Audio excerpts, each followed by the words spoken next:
Olá, bem-vindos a mais uma exploração aprofundada aqui conosco. Olá. Hoje a gente vai, mexer um pouco com uma ideia que parece bem sólida, né? Aquela de que a ciência avança só acumulando fatos, um tijolinho em cima do outro. Exatamente. Uma visão bem linear. Pois é, mas e se a gente pensar que teorias antigas, tipo, sei lá, a do flogisto, que hoje soam estranhas, Uhum. não eram só erro ou anti-ciência na época delas, faziam sentido dentro do contexto. Perfeito. Isso já dá uma balançada nessa ideia de progresso simples, direto ao ponto. Totalmente. E essa provocação leva a gente direto para o nosso tema de hoje. Thomas Kuhn. Sim. E a sua obra seminal, A Estrutura das Revoluções Científicas. A gente vai mergulhar em como ele via esse desenvolvimento científico. Explorando aqueles conceitos-chave que ele popularizou, né? Paradigmas, ciência normal, anomalias. Isso. E crises. E, claro, as revoluções científicas.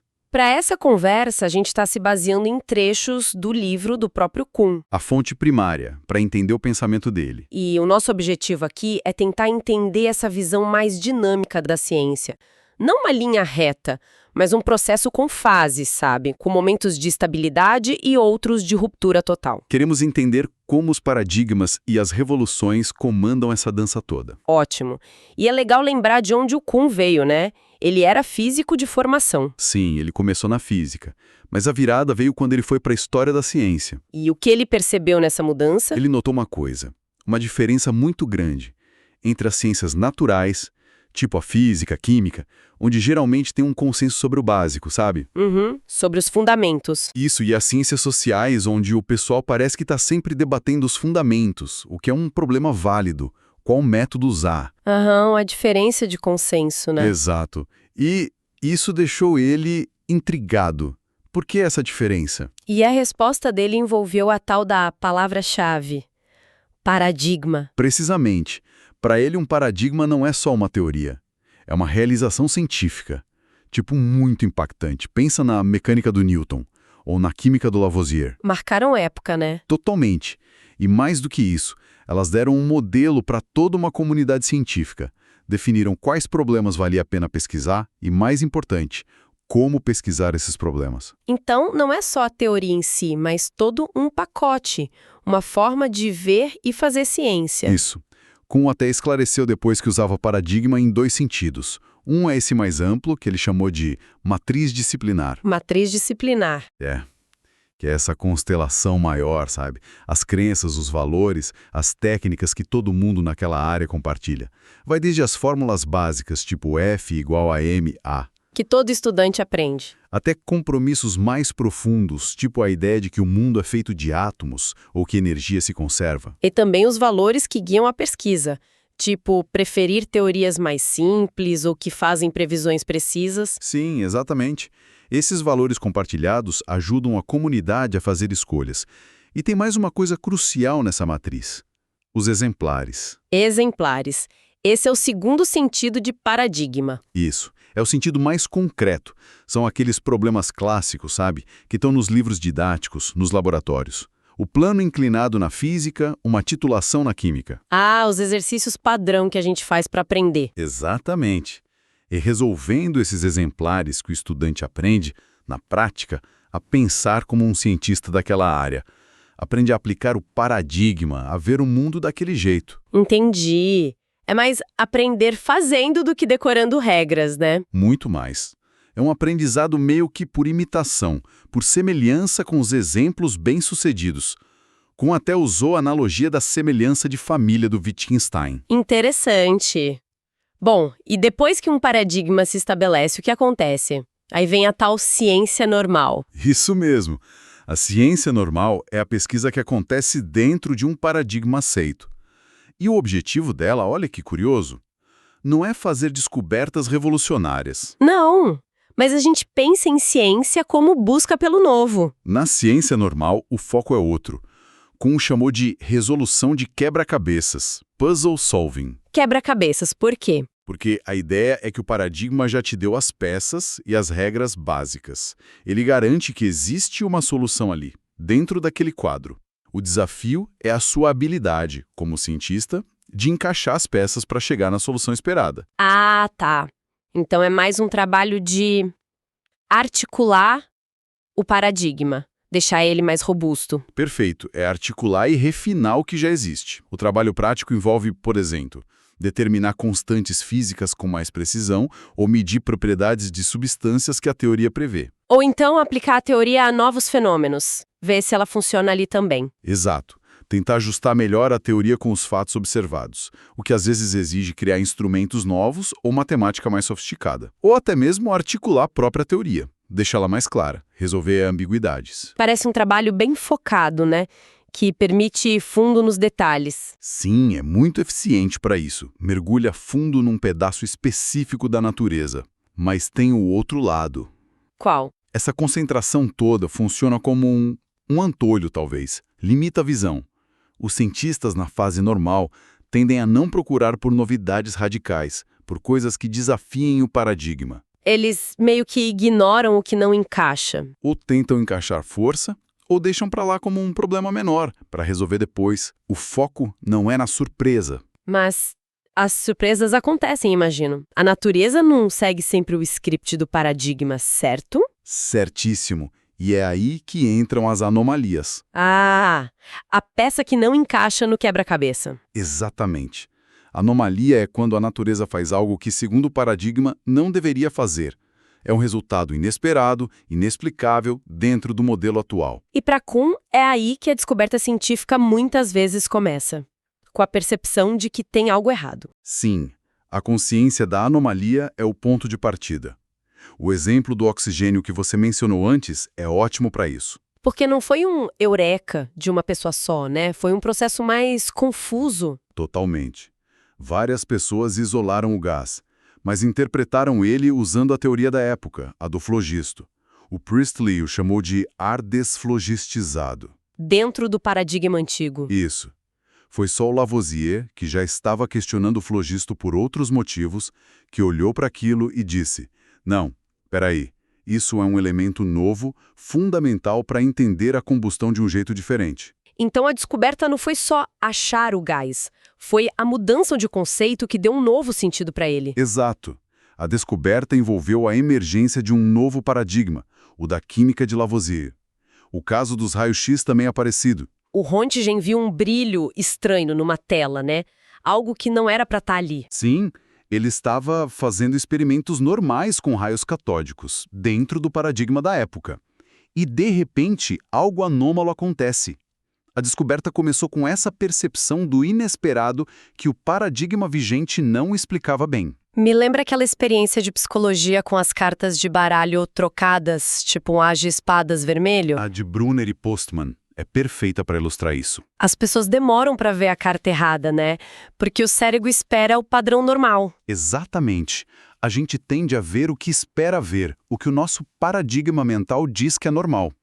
A anomalia tem que ser muito persistente, muito gritante, para a gente finalmente perceber: opa, tem algo diferente aqui. E o que acontece na ciência quando essas anomalias se acumulam? Quando elas são sérias e o pessoal não consegue mais ajustar o paradigma antigo para explicá-las? Bom, aí a coisa pode ficar feia para o paradigma. A comunidade científica pode entrar num período que Kuhn chamou de crise. Crise? Como assim? A confiança no paradigma começa a ruir. O pessoal começa a questionar os fundamentos, sabe?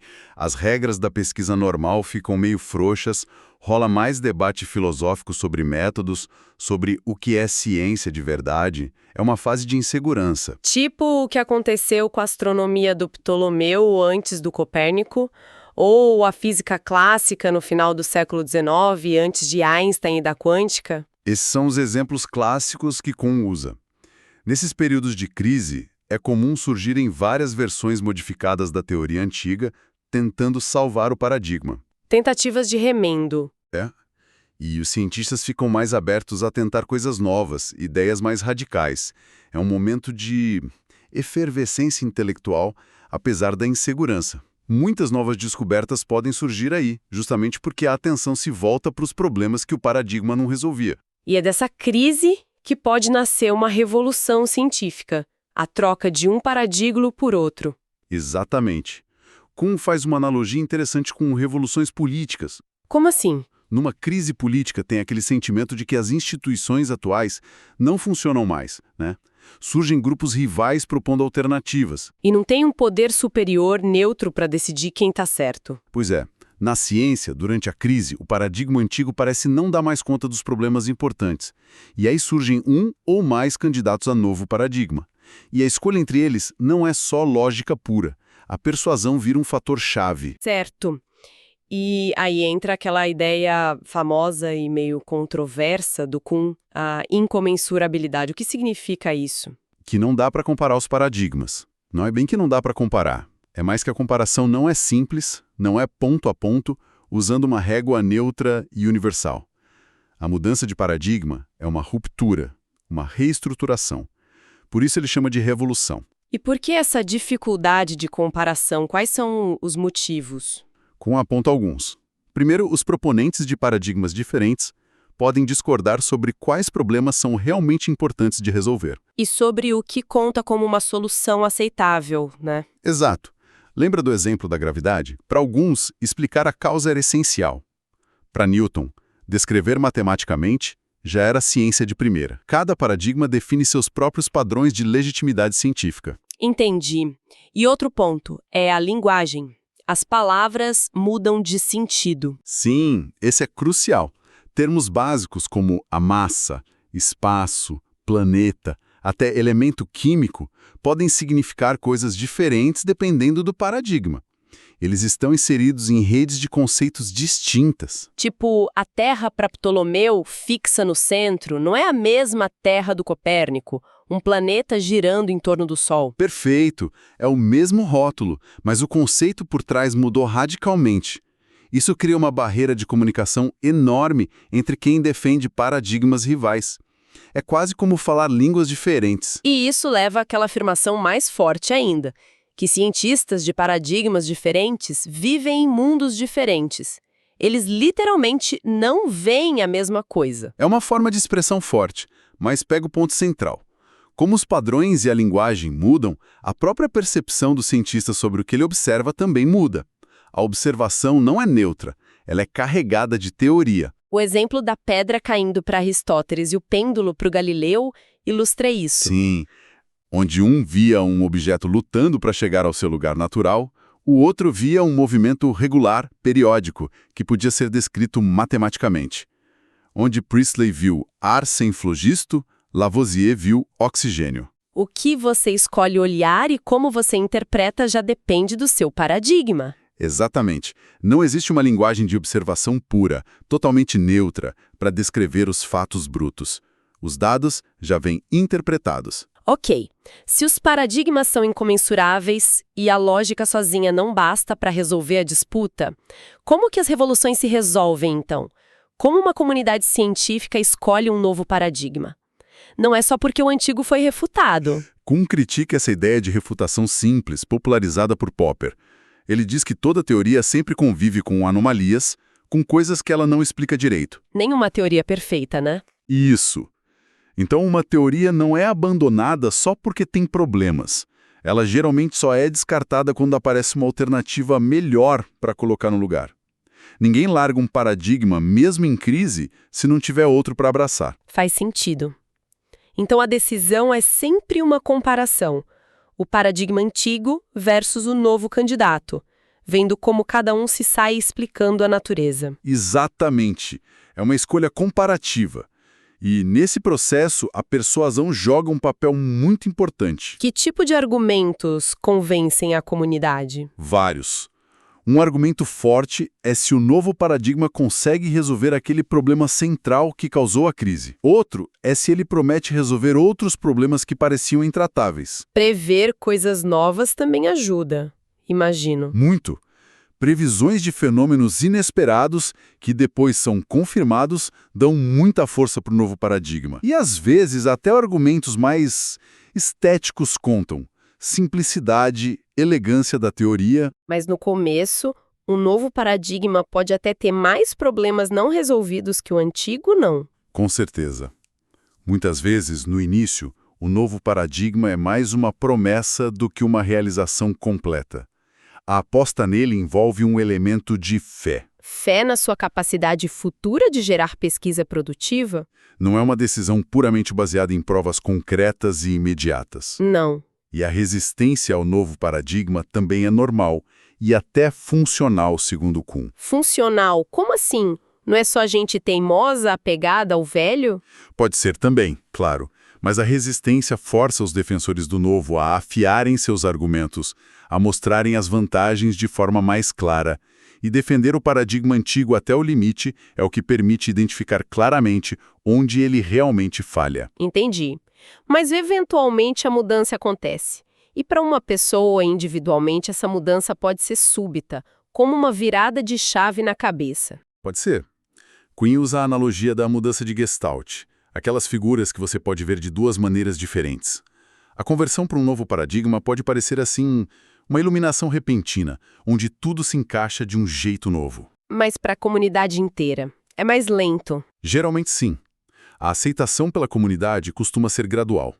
E muitas vezes é geracional. Lembra daquela frase famosa do Max Planck? Qual? Que uma nova verdade científica triunfa não porque convence a seus oponentes, mas porque os oponentes eventualmente morrem. E uma nova geração cresce, já achando aquela verdade óbvia. Pesado, mas realista, talvez. Pois é, a transição envolve convencimento, mas também o tempo e a formação de novos cientistas já dentro do novo quadro. Certo. Isso tudo que a gente conversou abala um pouco a nossa ideia mais comum de progresso científico, né? Se as revoluções não são só acúmulo e os paradigmas são incomensuráveis, a ciência progride mesmo? Kuhn parece questionar aquele progresso com P maiúsculo em direção à verdade final. Exatamente.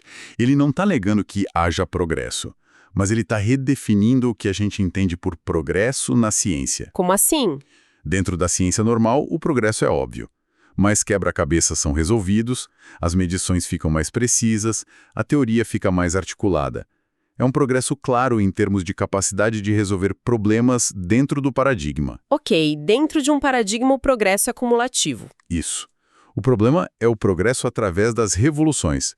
Como comparar paradigmas incomensuráveis para dizer que houve um avanço absoluto? E o que Kuhn diz sobre isso? Ele diz que, claro, os vencedores da revolução sempre vão ver a mudança como progresso, e eles têm um papel importante nisso. Qual? Eles reescrevem a história da ciência, principalmente nos livros didáticos. Eles fazem parecer que o desenvolvimento foi uma linha reta, levando naturalmente até o paradigma atual. Ah, eles tornam as revoluções invisíveis. Exatamente. Essa invisibilidade das revoluções é um ponto central. Faz a ciência parecer muito mais lógica, linear e cumulativa do que a história real mostra. Entendi. Então, para Kuhn, como a gente deveria pensar o progresso? Ele sugere pensar mais como uma evolução, no sentido darwiniano talvez, um desenvolvimento a partir de estágios anteriores, não necessariamente em direção a um objetivo final pré-determinado, tipo a verdade com V maiúsculo. A ciência fica melhor em quê, então? Fica melhor em resolver problemas. Desenvolve ferramentas conceituais e experimentais cada vez mais poderosas e sofisticadas para lidar com um conjunto específico de questões, dentro dos limites de cada paradigma. O progresso é medido por essa crescente capacidade de solucionar enigmas da natureza. É um progresso na capacidade de fazer ciência de forma mais detalhada, mais refinada. Isso. E a própria estrutura da comunidade científica, com sua educação baseada em exemplares, o foco na ciência normal, a resistência inicial à mudança, mas a capacidade de passar por revoluções, tudo isso faz dela um instrumento muito eficaz para gerar esse tipo específico de progresso. Uau! É uma visão bem diferente daquela imagem do cientista solitário descobrindo a verdade objetiva. É mais complexa, mais social, mais humana, talvez. Sem dúvida. Então, para a gente amarrar as ideias, Kuhn mostra que a ciência não é só juntar fatos, tem os paradigmas, que são como óculos que guiam a pesquisa normal, aí vem as anomalias, as coisas que não batem, que podem gerar crises.